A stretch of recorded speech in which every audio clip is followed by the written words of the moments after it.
ഒന്നുകൂടെ ഒന്ന് പറഞ്ഞു നോക്കി. മതി, ഇത്രയും മതി. ഞങ്ങൾ രക്ഷപ്പെടുമല്ലോ അല്ലേ? ഇത് എത്രയോ മനുഷ്യന്മാരെ രക്ഷപ്പെടുന്ന ആളാണ് ഞാൻ. ഹലോ. അതെ, മക്കള് വിദേശത്തേക്കാ?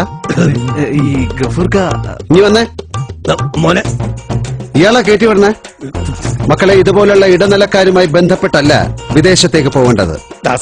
അതിന് കേന്ദ്ര പ്രവാസി കാര്യ വകുപ്പിന്റെ അംഗീകാരമുള്ള റിക്രൂട്ടിംഗ് ഏജൻസിയാണോ? തൊഴിൽ ഉടമ്പടികളും ശമ്പള വ്യവസ്ഥകളുമൊക്കെ അതത് രാജ്യത്തെ ഇന്ത്യൻ എംബസി സാക്ഷ്യപ്പെടുത്തിയതാണോ? സർവീസ് ചാർജ് സർക്കാർ അംഗീകരിച്ചതാണോ എന്നൊക്കെ അറിയണം. പിന്നെ കൃത്യമായ രേഖകളും രസീതും വാങ്ങണം.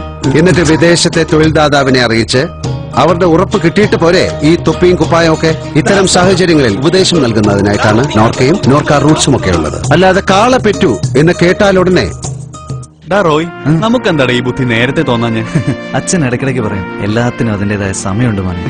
നോർക്ക റൂട്ട്സ് എന്നും പ്രവാസി കേരളീയരോടൊപ്പം.